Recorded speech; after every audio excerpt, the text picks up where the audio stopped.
Hello students, welcome back to Siddhant scholar study point. इस video lecture में हम continue करेंगे इग्नू के एमकॉम फर्स्ट ईयर के सब्जेक्ट IBO 5 को। ये चैप्टर नंबर 1 का पार्ट नंबर 2 है। पार्ट नंबर 1 में हमने इस चैप्टर से रिलेटेड जितने भी क्वेश्चंस प्रीवियस ईयर में आए हुए हैं 2011 से लेकर 2021 तक वो डिस्कस किए थे। अब हम इसको पढ़ने जा रहे हैं। चैप्टर का नाम है introduction to marketing logistic system, means विपणन लॉजिस्टिक प्रणाली का परिचय। बहुत इंपॉर्टेंट है, एक क्वेश्चन इनमें से आना ही आना है। हर बार एक क्वेश्चन आता है, 99% आया हुआ है, सिर्फ एक साल नहीं आया था। तो इस चैप्टर को आप बहुत अच्छे से पढ़िएगा तो आप 20 नंबर का एक क्वेश्चन अटेम्प्ट करने के लिए कैपेबल हो जाओगे। तो इसमें आज हम पढ़ने वाले हैं बोध प्रश्न, मीन्स कॉम्प्रिहेंसिव क्वेश्चंस। ये मैं आपको सारे इग्नू की बुक से करा रही हूँ। इग्नू में जो नीरज की बुक है उससे करा रही हूँ। तो उससे तैयारी करने में ऑलमोस्ट सारा जो पेपर में आना होता है वो हमारा क्लियर हो जाता है। तो पहला इसका चैप्टर है विपणन लॉजिस्टिक को परिभाषित कीजिए। तो इस क्वेश्चन में हमें पता चलेगा कि लॉजिस्टिक होता क्या है। लॉजिस्टिक शब्द की उत्पत्ति लॉजर शब्द से हुई है, जिसका तात्पर्य होता है परिवहन की कला, आपूर्ति तथा सेना की टुकड़ियों को स्थान प्राप्त करना। कि परिवहन की कला मतलब ट्रांसपोर्ट आर्ट, आपूर्ति में सप्लाई, और सेना की जो टुकड़ियाँ होती हैं उनको कोई स्थान प्राप्त करना। असली अर्थ तो इसका ये है, लेकिन इसका प्रयोग आजकल विपणन प्रबंधन हेतु किया जाता है। विपणन क्या होता है? ट्रेड, प्रबंधन मतलब मैनेजमेंट। तो उसके लिए भी इसका प्रयोग किया जाता है। विपणन लॉजिस्टिक की उचित नीति के द्वारा ही कंपनी के लाभदायिता के उद्देश्यों को प्राप्त किया जा सकता है, क्योंकि कोई भी कंपनी लाभ के उद्देश्य से ही काम करती है। तो कंपनी को लाभ कब प्राप्त होगा, उसका उद्देश्य कब प्राप्त होगा? जब वो विपणन की लॉजिस्टिक की उचित नीति को अपनाएगी, ताकि उपभोक्ताओं को उनकी मांग के अनुसार संतुष्ट किया जा सके। तो इसमें हमने पढ़ा विपणन लॉजिस्टिक क्या है। अब हम पढ़ेंगे विपणन लॉजिस्टिक के मुख्य उद्देश्यों की सूची बनाइए। कि लॉजिस्टिक करते हैं तो कोई ना कोई तो इसके ऑब्जेक्टिव्स होंगे, तो वो कौन कौन से हैं। तो इस क्वेश्चन को बहुत ध्यान से देखिएगा, क्योंकि ये लॉन्ग क्वेश्चन में आएगा भी जब हम स्वपरक क्वेश्चंस करेंगे, जो सेल्फ असेसमेंट क्वेश्चंस होंगे इसके बाद वाले, उसमें ये आएगा। तो इसका चार्ट को ध्यान से देखिएगा। विपणन लॉजिस्टिक का मुख्य उद्देश्य निम्नलिखित है। वस्तुओं की आपूर्ति क्रेताओं तक पहुँचाना। कैसे होगा वो? क्रेताओं तक पहुँचाना है तो किस तरह से? एक तो सही मात्रा में पहुँचाना, और इच्छित स्थान क्षेत्र में कि जहाँ पे वो मांगते हैं वहाँ पर पहुँचाना। वांछित समय पर पहुँचाना, जो समय है तभी पहुँचाना, उसके बाद पहुँचाने का कोई लॉजिक नहीं है। प्रयोग की उचित दशा में पहुँचाना, और सही दशा में पहुँचाना, ऐसा ना हो कि रास्ते में वो ख़राब हो जाए। और कम से कम लागत पर पहुँचाना। तो वस्तुओं की आपूर्ति क्रेताओं तक पहुँचाना के 5 उद्देश्य हैं।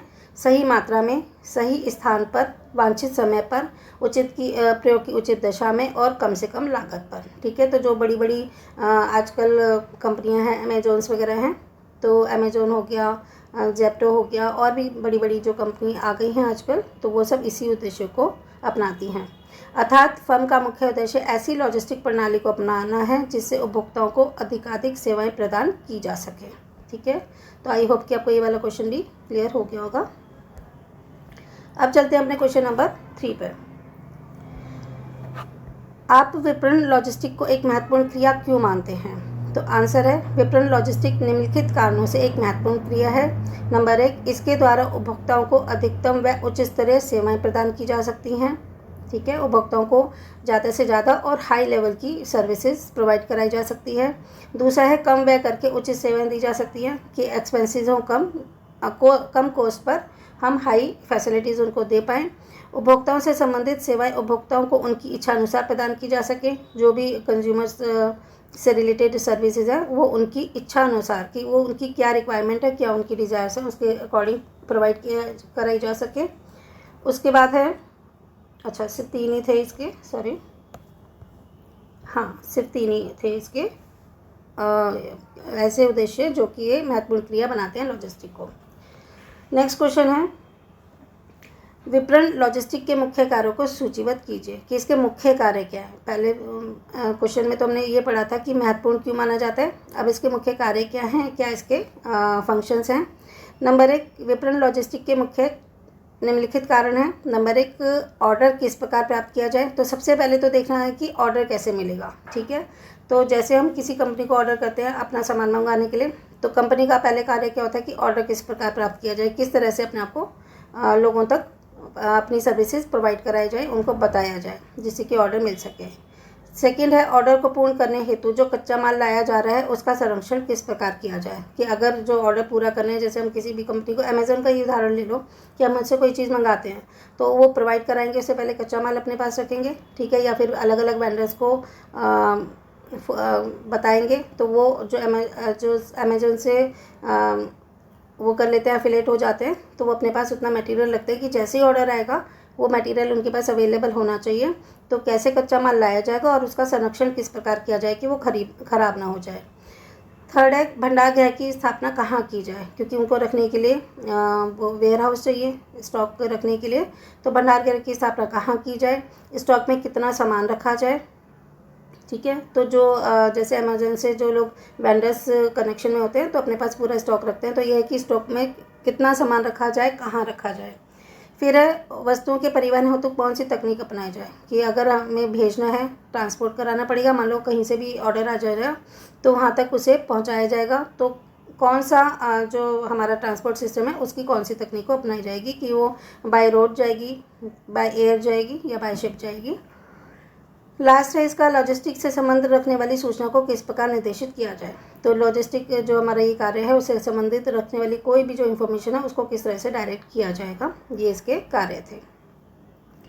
नंबर 5 है भंडारण के संदर्भ में महत्वपूर्ण निर्णय क्षेत्र बताइए। कि भंडारण, क्योंकि अब हमने अभी पढ़ा है कि स्टॉक कहाँ रखना है, इसके बारे में भी पूरे एक पॉलिसी होनी चाहिए। तो इसके महत्वपूर्ण निर्णय क्षेत्र कौन से हैं। भंडारण का मुख्य उद्देश्य वस्तुओं की व्यवस्था करना, वस्तु संग्रह की सुविधा व समान वस्तुओं को छोटी छोटी मात्रा में विभक्त करने से है। भंडारण से संबंधित महत्वपूर्ण निर्णय क्षेत्र निम्नलिखित है। नंबर 1, किसी फर्म के कितने भंडार गृह होने चाहिए, कि फर्म को कितने अपने पास वेयर हाउस होने चाहिए, उनके स्टॉक रखने के लिए जगह होनी चाहिए। दूसरी बात, ये भंडार गृह कहाँ स्थित होने चाहिए। और तीसरा, इन भंडार गृहों के स्वामित्व की व्यवस्था क्या हो, अर्थात किराए पर लिया जाए या स्वयं का खरीदा जाए, ठीक है। तो ये थे इसके भंडारण के संदर्भ में महत्वपूर्ण निर्णय क्षेत्र। क्वेश्चन नंबर 6 है भौतिक वितरण को आप विपणन का दूसरा आधा भाग क्यों मानते हैं। देखो ये ऐसा कैसा क्वेश्चन पेपर में आया हुआ है, इसको ध्यान से सुनिएगा। पारंपरिक तौर पर भौतिक वितरण को विपणन का दूसरा आधा भाग कहा जाता है, क्योंकि विपणन विशेषज्ञ यह भली भांति जानते हैं कि प्रतिस्पर्धा में जीवित रहने हेतु व लाभ कमाने के लिए श्रेष्ठ लॉजिस्टिक निष्पादन ही महत्वपूर्ण स्रोत है। इसका क्या मतलब है, देखिए जो ट्रेडिशनल तौर पर भी भौतिक वितरण जिसका कोई स्वरूप, हम यहाँ पे फिजिकल थिंग्स की बात कर रहे हैं, सर्विसेज की बात नहीं कर रहे हैं, हम सिर्फ गुड्स की बात कर रहे हैं, ओके। तो उसको विपणन का दूसरा आधा भाग कहा जाता है, ठीक है, क्योंकि हम सर्विसेज को थोड़ी ना स्टॉक करके रखते हैं, हम तो फिजिकल गुड्स को ही रखते हैं। तो ये जो भी विपणन से संबंधित चर्चा हो रही है वो सारी भौतिक वितरण से संबंधित है। तो विपणन को कहते हैं ट्रेड और वितरण कहते हैं डिस्ट्रीब्यूशन, ओके। तो जब भौतिक चीज़ों का डिस्ट्रीब्यूशन किया जाता है, लोगों तक पहुँचाई जाती है, तो उसको विपणन का आधा भाग कहा जाता है। क्योंकि जो विपणन विशेषज्ञ है ना, वो ये अच्छी तरीके से जानते हैं कि अगर आजकल कंपटीशन का ज़माना है और उस कंपटीशन में बने रहने के लिए और अपना प्रॉफिट अर्न करने के लिए अच्छा लॉजिस्टिक ट्रेंड होना चाहिए, निष्पादन होना चाहिए। अगर लॉजिस्टिक प्रणाली बहुत अच्छी है तभी आप कंपटीशन में रह पाओगे और अपना प्रॉफिट अर्न कर पाओगे। इसलिए कहा जाता है कि व्यापार में विपणन और उत्पादन को अलग अलग क्रियाओं को देखने की जगह इन्हें विशेषता युक्तिबद्ध करके एक साथ देखना चाहिए। तो वैसे तो क्या है, वितरण होता है जब कोई चीज़ बन जाती है तब उसको डिस्ट्रीब्यूट किया जाता है, ठीक है, लाभ कमाने के दृष्टि से। विपणन होता है सारी ट्रेड पॉलिसी और उत्पादन होता है प्रोडक्शन। देखा जाए तो वैसे तो ये अलग अलग है कि पहले प्रोडक्शन होगा और फिर वितरण होगा, और इसके लिए विपणन प्रणाली बहुत अच्छे से होनी चाहिए। तो वैसे तो ये अलग अलग क्रियाएँ हैं, लेकिन इन क्रियाओं को अलग अलग देखने की जगह आप इसे एक साथ युक्तिबद्ध करके एकबद्ध करके देखना चाहिए। साथ ही यह भी देखा जाता है कि विपणन व लॉजिस्टिक दोनों ही भागों का प्रबंध किस प्रकार किया जाए कि न्यूनतम लागत पर उपभोक्ता सेवा के द्वारा मूल्य वृद्धि को बढ़ावा दिया जा सके। कि विपणन और लॉजिस्टिक जो दोनों ही भाग हैं उसमें प्रबंध यानी कि मैनेजमेंट इस तरह से किया जाना चाहिए कि कॉस्ट आए तो मिनिमम आए, तभी जो प्रॉफिट है वो मैक्सिमम होता है। तो न्यूनतम लागत पर उपभोक्ता सेवा के द्वारा, कि उपभोक्ता की सेवा जो कंज्यूमर को सर्विसेज आप प्रोवाइड करा रहे हो के द्वारा मूल्य वृद्धि को बढ़ावा दिया जा सके, जिससे कि अपने प्रॉफिट को बढ़ाया जा सके। और मूल्य वृद्धि तो हमने अकाउंट्स में पढ़ा हुआ है, वैल्यू एडिड कहते हैं इसे, ठीक है। तो कॉस्ट आनी चाहिए कम से कम। इन शॉर्ट इसको ये समझ लो कि जो कॉस्ट आए वो कम से कम आए, जिससे कि प्रॉफिट ढंग से बना रहे, और जो सर्विसेज हैं वो बहुत अच्छी करवाई जाए, जिससे कि आगे के ऑर्डर्स भी मिलते रहे। ठीक है। तो मूल्य वृद्धि शब्द इतना अच्छा नहीं लग रहा है यहाँ पे, क्लियर। तो सेवा के द्वारा अपनी सेल को कैसे बढ़ाया जाए, इसमें आप ये कह सकते हैं। क्वेश्चन नंबर 7 है, अंतर्राष्ट्रीय लॉजिस्टिक्स से घरेलू लॉजिस्टिक को अलग करने के 3 कारकों के संबंध में विवेचन कीजिए। तो इसमें हमें क्या करना है कि हमें इंटरनेशनल लॉजिस्टिक और घरेलू लॉजिस्टिक में हमें डिफरेंस पता होना चाहिए, जिससे कि इससे संबंधित कौन से 3 कारक हैं हम उनको पढ़ लेते हैं और पेपर में आता है कि दोनों में डिफरेंस बताइए। तो इस क्वेश्चन को ध्यान से देखिएगा। अंतर्राष्ट्रीय लॉजिस्टिक से घरेलू लॉजिस्टिक को अलग करने के 3 कारक हैं, ठीक है। इससे हमें पता चल जाएगा कि दोनों में क्या क्या अंतर है। इन डिटेल भी हम आगे पढ़ेंगे इसका। नंबर 1, अंतर्राष्ट्रीय व्यापार में वस्तु की लागत का बहुत बड़ा भाग लॉजिस्टिक लागत से होता है, क्योंकि अगर इंटरनेशनल ट्रेड हम कर रहे हैं तो जो भी हमारी गुड्स की कॉस्ट होती है ना, उसमें एक मेजर पार्ट तो लॉजिस्टिक लागत का होता है, क्योंकि उसमें इंटरनेशनल लेवल पे हमें वितरण करना होता है। सेकेंड है, अंतर्राष्ट्रीय व्यापार के तरीके घरेलू व्यापार के तरीके से बिल्कुल अलग होते हैं, क्योंकि इंटरनेशनल ट्रेड और जो डोमेस्टिक ट्रेड है उसमें काफ़ी डिफरेंस होता है, तो उनके लॉजिस्टिक के भी तरीके अलग होते हैं। फिर एक और है इसका पार्ट, राजनीतिक, सांस्कृतिक तथा संस्थागत तत्व अंतर्राष्ट्रीय लॉजिस्टिक में बहुत ही महत्वपूर्ण स्थान रखते हैं। तो राजनीतिक सांस्कृतिक हमने आईवीओ में भी पढ़ा था। तो राजनीतिक यानी कि जो पॉलिटिकल है, सांस्कृतिक मतलब कल्चरल, और जो संस्थागत है स्ट्रक्चरल जो फैक्टर्स हैं वो अंतर्राष्ट्रीय लॉजिस्टिक में बहुत अधिक महत्वपूर्ण स्थान रखते हैं। ये हमने आईवीओ 1 में भी पढ़ा है और इकोनॉमिक्स में भी पढ़ा हुआ है, ठीक है। तो ये 3 ऐसे कारक हैं जो अंतर्राष्ट्रीय लॉजिस्टिक और घरेलू लॉजिस्टिक को एक दूसरे से अलग करते हैं। इस वीडियो का लास्ट क्वेश्चन है, अंतर्राष्ट्रीय लॉजिस्टिक में हुए उन विकासों को सूचीबद्ध कीजिए जिन्होंने विकसित देशों में भौतिक वितरण को कंपनी की व्यूह रचना का अत्यधिक महत्वपूर्ण अंग बनाया है। पहले क्वेश्चन को अच्छे से समझ लेते हैं।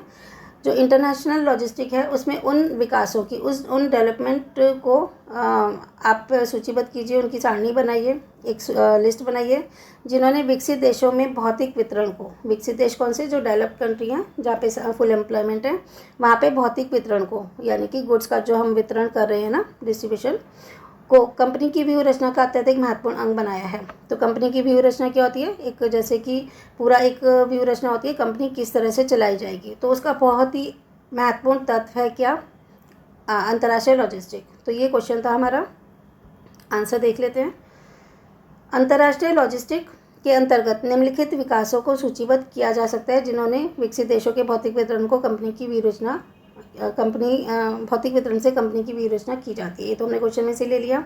नंबर 1 है, जापान और सुदूर पूर्व के देशों की तीव्र प्रतिस्पर्धा लेकर यूरोप के विनिर्माताओं द्वारा किया गया, ताकि वे निर्माण की प्रक्रिया को पूरे विश्व में फैलाकर आउटसोर्सिंग का आश्रय ले सकें, ठीक है। तो जैसे जापान थे या पूर्व के देश थे, उन्होंने उनसे अगर कंपटीशन करना है, ठीक है, क्योंकि इंटरनेशनल लेवल पे काम कर रहे हैं, तो जो यूरोप के प्रोड्यूसर्स थे ना, उनके द्वारा ये किया गया था ताकि वे विनिर्माण की प्रक्रिया में, यानी कि जो इंडस्ट्रीज प्रक्रिया होती है, इंडस्ट्री में जो गुड्स बनती हैं, उनको पूरे विश्व में फैलाकर आउटसोर्सिंग का आश्रय ले सकें, क्योंकि अपनी चीज़ों को वो दूसरे देशों तक पहुंचाएंगे, विश्व में पहुंचाएंगे। और आउटसोर्सिंग तो आपको पता होगा, जैसे कि अपने देश में ही रह के दूसरे के लिए कुछ काम करना, उसका आश्रय ले सकें। सेकेंड है, बेरोजगारी, अवसाद व बढ़ी हुई ब्याज की दर ने विकसित देशों के उद्योगों को इस बात हेतु मजबूर किया कि वे मूल्य वृद्धि के मार्ग निकालें।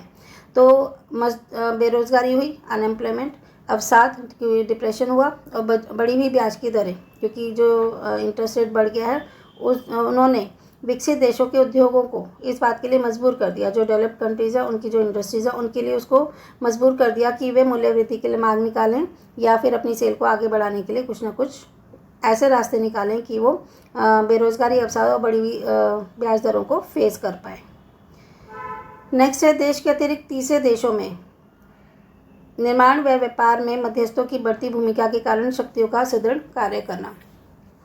कि जो देश हैं, ठीक है, दूसरे देशों के साथ बिजनेस करते हैं, उसमें निर्माण और व्यापार में अगर कोई चीज़ बनाते हैं उसमें, या फिर ट्रेड करते हैं उसमें, जो मध्यस्थ होते हैं ना, जो मीडिएटर्स होते हैं, उनकी जो कमीशन पे काम करते हैं, उनकी बढ़ती हुई भूमिका के कारण ही शक्तियों का सुदृढ़ कार्य करना। कि अगर ये मध्यस्थ ज़्यादा इंक्रीज़ हो गए, देखो पहले तो हमने पढ़ा कि बेरोज़गारी थी, अवसाद था, और बढ़ी हुई ब्याज दरों से भी उन्हें अपने जो प्रोडक्शन है उसको वृद्धि के मार्ग निकालने हैं। और साथ में क्या होता है कि मध्यस्थों की भी बढ़ती हुई भूमिका है, तो उसके कारण अपनी शक्तियों को सुदृढ़ करना, कि इस तरह से ट्रेड करना कि वे मीडिएटर्स को ख़त्म कर पाएँ। अब जैसे ये देख लीजिए कि अमेज़ोन पर होता है, तो हम डायरेक्टली कंपनी को ऑर्डर करते हैं, फिर कंपनी वो कहीं से भी लेकर देती है, ठीक है।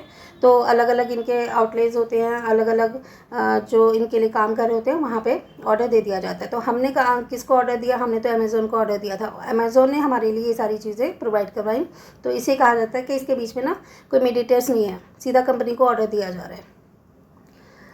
फोर्थ है कम समय में वस्तु निर्माण तथा छोटे आकार के जहाज़ों का अंत करना, कि कम समय में वस्तु निर्माण करना तथा छोटे आकार के जहाज़ों का अंत करना, ये भी एक इसका महत्वपूर्ण वो था विकास था कि इन्होंने क्या करा। जो कम समय में वस्तु निर्माण करने से क्या होता है कि भाई जैसे ऑर्डर आया फिर वस्तु निर्माण करना, इससे बेटर है कि उनके पास बना हुआ ही होता है। जब बना होता है तो वहाँ से उनको दूसरे लोगों को प्रोवाइड दिया जाता है। और छोटे आकार के जहाज़ों का अंत करना, ये भी एक उनका विकास में सूचीबद्ध था कि इस चीज़ में भी उन्होंने विकास किया।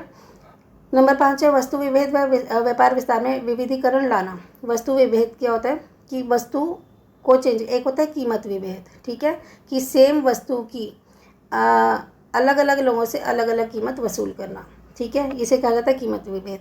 वस्तु विभेद होता है कि लगभग एक जैसी सी हैं, जैसे कार है, कार टाटा कंपनी भी बनाती है, ठीक है, और मारुति भी बनाती है, और भी बहुत सारी कार कंपनी है, तो उनकी कारों में थोड़ा थोड़ा अंतर होता है, उसे कहा जाता है वस्तु विभेद। तो वस्तु विभेद तथा व्यापार विस्तार क्या होता है कि अपने बिजनेस को एक्सटेंड कर रहे हैं, उसमें विविधीकरण लाना, यानी कि थोड़ा थोड़ा चेंजेस लाना। तो यह विकास निम्नलिखित है। इसमें क्या है कि परिवहन सेवाओं का अधिकाधिक विनियमन करना, जो ट्रांसपोर्ट सर्विसेज हैं उनका ज़्यादा से ज़्यादा उनको प्रोवाइड कराना। दूसरा है अधिक आपूर्ति व मंदी के समय बड़ी प्रतिस्पर्धा में यातायात उद्योग को जीवित रखने हेतु किया जाने वाला संघर्ष, कि ज़्यादा सप्लाई है और वैसे मंदी है, मतलब सप्लाई तो है ज़्यादा और डिमांड है कम, ठीक है, मंदी है इसलिए डिमांड कम है, और तो आपूर्ति है ज़्यादा मीन्स सप्लाई है ज़्यादा और मंदी का समय है, इसका मतलब है कि डिमांड नहीं है। तो उस समय हाई कंपटीशन में यातायात उद्योग को जीवित रखना, कि जो भी ट्रांसपोर्ट जो उद्योग है, इंडस्ट्री है, उसको जीवित रखा जाए, उसमें उसको जीवित रखने के लिए किया जाने वाला संघर्ष भी इसके विकास के मुख्य कारक है।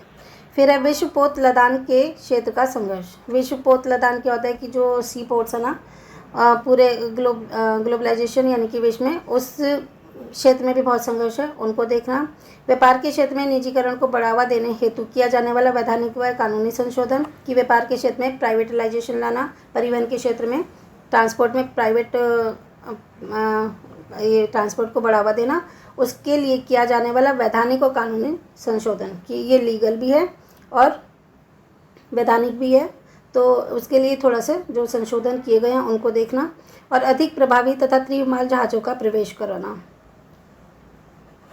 और तीव्र हो माल जहाज़, यानी कि आज अगर ऑर्डर दिया गया है तो 4 दिन में 5 दिन में माल पहुँचे। आप देखा ना, विद इन 2 और 3 आवर्स में भी चीज़ें प्रोवाइड कराई जा सकती हैं जो दूर से आती हैं। तो अधिक प्रभावी तथा तीव्र माल जहाज़ों का प्रवेश कराना, चाहे वो हवाई जहाज़ हो या फिर सी पोर्ट वगैरह हो एक्सेट्रा, जो कि पानी के जहाज़ होते हैं एक्सेट्रा। तो इन सब में ये वाला क्वेश्चन बहुत इंपॉर्टेंट था। ये क्वेश्चन पेपर में आया हुआ है कि अंतर्राष्ट्रीय लॉजिस्टिक में हुए उन विकासों को सूचीबद्ध कीजिए जिन्होंने विकसित देशों में भौतिक वितरण को कंपनी की व्यूह रचना का अत्यधिक महत्वपूर्ण अंग बनाया है, ठीक है। तो अब हमारे कॉम्प्रिहेंसिव क्वेश्चंस यहाँ पर ख़त्म होते हैं। नेक्स्ट वीडियो में हम पढ़ेंगे इसके सेल्फ असेसमेंट क्वेश्चंस जो मेन है पेपर में आए हुए हैं। ये तो छोटे छोटे क्वेश्चंस थे, अब हमारे इसके लॉन्ग टाइप के क्वेश्चंस आएंगे।